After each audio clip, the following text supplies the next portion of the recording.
What in the oversized Honda Element is this? That's what I thought it was. An MV4? MV1. MV1? Or MVA? It says MV1 on here. But you know what? I fucks with it. Made in America. I mess with it greatly. Proud made in America. Whatever the heck that is. Honda Element thingy? Whatever. What is going on, guys?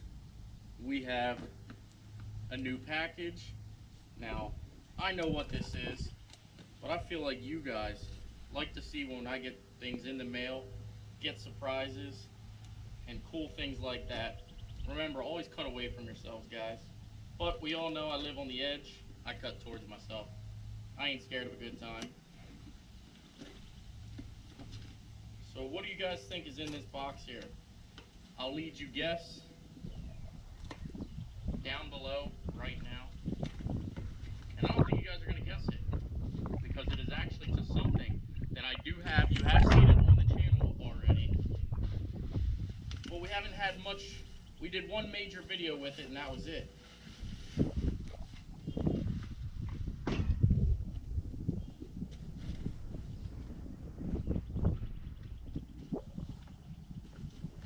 We have a golf cart charger. That's right, we had actually purchased the golf cart off of the gentleman probably about 2 months ago now, and it has just kind of been sitting over here and been just like a peeing headquarters for diesel here. So what we are going to do is we are going to throw this bad boy on the charger. I'm going to find a way to mount this charger, and you guys are along for the journey. So let's get this thing drug over here. We're going to we have a port over here for the camper. We're going to plug it right into the camper and hopefully be able to enjoy the golf cart some. Now, I also ordered a lift wheels and tires, which the guy I purchased off of, that is all at his house. So we are going to pick that up. So let's get this thing charged and we can start having some fun with it again. Good morning, guys, and welcome to the channel. So today we're going to do a little bit something different. If you are new to the channel, I am Send It Steve. That is my 99 C5 Corvette, and it is actually finally washed for once. Now, I don't usually wash the car because it is a street car, and I do tend to drive it a lot, pretty much every day. But we have a little car show today at Sonic, and we will be taking the C5. So I decided, what the heck?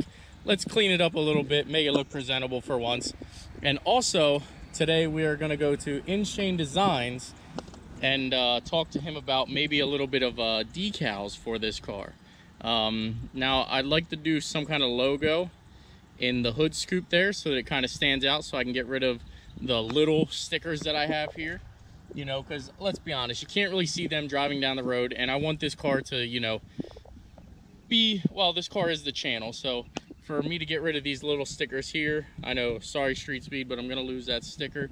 But we did set a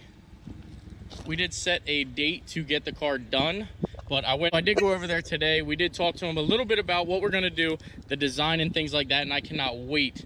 Shane is definitely the man to go to when you think about design and everything like that. Look at the color transfer. Man, guys, I should keep this car clean. But like I said, we are going to do a little design in the hood here, and I cannot wait.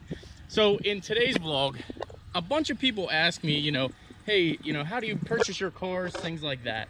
Well, there's always a couple of rules and a couple of things that I look for when I go to purchase a car. Number one rule, is it inspected? If it's inspected, it usually means that it's, you know, been taken care of. It's recently been driven and not a car that's been sitting for a bunch of months and things like that. So that is always the first thing I look for. Number two is usually, is there an engine light or any other lights on the interior? Now, this model here, you can see here, obviously it has a low fuel because it needs fuel, but it also has an ABS light and over here, traction control light. Not sure if you can see that, traction control, but those are honestly the only lights on the car. It has 155,000 miles on it, and it does appear to be somewhat taken care of. Now, the ABS light is not a huge ordeal. It's probably something to have to do with the other side, which we are gonna fix, and I will get into that. But I wanna give you some things that I personally look for when I, go out and I make purchases like this, investments, things like that, to make money. Now, this is a car that I picked up for a few $100s, so it's not a big deal. I will always be able to get my money back out of it. And I will never lose money on the purchase of this vehicle. So the third thing I look for is tires. I always look at the tires, and I want to see what brand they are. If they are, as you see here, this is a Firestone tire, it just tends to mean that somebody cared a little bit, they spent a little bit more, and they didn't just put straight junk on their vehicle. So with them putting Firestone tires on this vehicle, I personally feel like they had taken care of it. It was somebody's actual car that they drove every day, and they just didn't put junk in it. The fourth thing I look for is I do a brief walk around on the vehicle, and I find out, hey, what could be really wrong with this vehicle? As you can tell, this one is on a spare. It's missing hubcaps all the way around, and those are two things that will bring a price way down on purchasing a vehicle from an auto auction. So this car here I got for an absolute steal. I'm not going to disclose information or anything like that of what I actually paid for this car, because frankly it would probably hurt my sales. Number 5, I always try to purchase a car with a clean interior. As you can tell, and I will show you a car up in the driveway here that I have for sale, the interior in this thing is pretty clean. Also meaning that whoever owned this car previously, you can see the floor is not all stained up or anything like that. But that goes to show that whoever owned this vehicle probably maintained it, and maintained it well. So I'll show you the back seat here. And you can see here, the back seat is also in really clean shape, which, they may or may not have had children. It's hard to tell on a vehicle like this. Now, the other thing that I check, and this is probably the second thing in order that I do check on vehicles, is how many owners has this vehicle owned, or had. Is how many owners this vehicle has, had. Personally, I don't buy anything that has more than 3 owners, especially when it comes to a model year like this. If it's a little bit newer, I tend to look for a vehicle that only has 2 owners or 1 owner. Reason being, this Jeep has 7 owners. It looks like it has 7 owners. It is lifted, and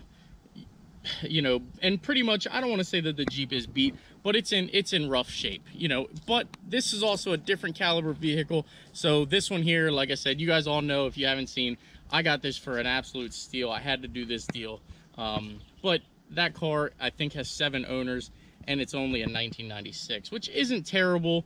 I have seen cars with upwards of 11 and 12 in this, age bracket, but we're not here to talk about that. So this vehicle here, I briefly went over it.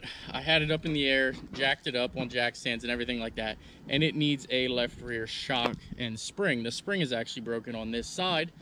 We do have the part. I did just pick it up. So I'll show you the wheel and tire, which was also sort of a huge plus for the purchase of this vehicle. When I seen that it had a donut on it, and you always immediately check to see if the rim is in the vehicle. Well, lo and behold, this does have the rim, and it also comes with a tire. So that right there doesn't mean anything to me, because I can get this tire thrown on. I know it won't be the same brand that we taken off, but not a big deal. The other thing I looked at when I popped the trunk in here is you can actually see right here, there is a groove from where the spring on this vehicle has rubbed. Not sure if you guys can see that, but the spring is actually off, and the spring is what wore the tire and gave this vehicle the blowout. So I knew that was, going to be the issue. I previously called to get a price on what the spring and strut would be, and it was only $80. So I went ahead and, factored that into the purchase price and everything like that a while, and I knew where I had to spend to be able to, make some money and turn a profit, because, naturally I do this to turn a profit. So those are just some things that I look at: owners, engine light, inspection, tires. If it's a no-name brand tire, it tends to mean that they didn't take care of their vehicle, or they, you know, had a lower income, or lower, I don't know what the proper word to say, but it would mean that they didn't spend, you know, or care enough to put good tires on the vehicle. So they were probably not looking to, you know, keep the vehicle for a long time. I tend to want to buy vehicles that people care for, take, you know, ownership in, take pride in, things like that. So I will walk you up here to the Alero, which I've had for quite some time. This is a one owner vehicle, and this goes along with the saying, you know, I looked for a vehicle that had a clean interior. You can see the interior is very clean in here with the little bit that I did here already. But this vehicle has 134,000 miles on it. As of right now, I am chasing a little bit, I've been driving it, but I'm chasing a little bit of a noise. That's why it's up in the air like this. But it has a little bit of like a rattle. It's not really a rattle or a clunk, but I'm not sure. But I am changing the oil, doing everything like that to get this vehicle ready to be sold. And as we do know, this vehicle I did take to get inspected already, so it is actually good to go in that aspect. Very clean under the hood. Also, another thing you can, you know, kind of look for, things like that. But one thing I want to talk about with this vehicle is when it comes down to what I'm willing to spend to make a car right. Now, as you've seen by the Pontiac down there, the Grand Prix, that car does not have ice cold air conditioning. It does blow, but it does not blow ice cold. So that vehicle down there, I will probably just charge up a little bit and hope that it lasts. You know, I will explain to the customer I'm not 100% sure how long it will last, things like that, which I will drive that car for probably 2 or 3 weeks before we sell it. But I usually put 200 miles minimum on my cars before I will sell them. So that car there, I would not, if it does need AC work, I probably would not repair it, because I can sell that vehicle cheap enough to where it would be reliable transportation for somebody. Versus this vehicle here is in good enough shape that it needs an AC compressor. I would actually spend the little bit of money that it costs. You know, it's a little expensive. AC work, anytime you do it, is expensive, but I would spend the money to put a brand new AC compressor on this vehicle. Not sure if you can see it there, but it does have bearing wear on it. But spending the, you know, I'd have probably $230 into AC compressor, you know, and all of the bells and whistles to properly do it the correct way. So I probably will spend that money so this vehicle has air conditioning, because the person that is going to more or less buy this vehicle isn't going to be somebody, you know, it's probably going to be a high school student, or, you know, a parent buying it for their high school student. So I want to make this car as right as possible, versus that vehicle down there, you know, that's going to be just transportation for somebody, an A and B type of car. This is going to be more or less, it's nice, it's clean. This one is going to be more or less a vehicle that somebody is going to share with a family member or things like that. So it's not always that way when you know, pick and choose a vehicle. But those are just some things that I personally, you know, look for when I buy a vehicle, and when I'm going to spend money to repair a vehicle properly. So with that being said, guys, oh, that was the other thing I wanted to show you. This car does have hand-cooked tires on it. So name brand tires. If you are searching for a new or used vehicle, I would personally check all the tires. If all the tires match and it's not a bunch of owners, it's more or less probably a good vehicle. So that's just some tips from my end of what you should look for when purchasing a vehicle. And you know, I hope it helps some people out. But just don't hold me to all that. You know, I know some people, you know, think that that's, you know, oh, well, you said if the tires all match, it'd be a good car. I'm not saying that. I'm just saying, you know, with a tire that has with a vehicle that has good and matching tires, it is probably more likely than not that the person took care of the vehicle. So guys, with that being said, if you don't mind me doing sort of informative videos like this, please let me know. And like I said to you guys, if you are not following me on Instagram, please head over, follow me on Instagram at sendit_Steve. And I'd like to know, I posted a picture up, you know, to do a poster of the C5, and I want to know what you guys think. All the money that I would make would just go to help fund the twin turbo build that we are going to be doing. I actually had partnered up with a company, and I can't wait. I'm excited, but I got to tell you guys, the C5 is going to be twin turbo in the next 2 weeks. So if you like my content, or if you just want to hang around and see what we do to the C5, smash that like button, please subscribe, and we will see you in the next upload. Smash that like button, please subscribe, and take care and have a good evening. Take care. Have a good evening.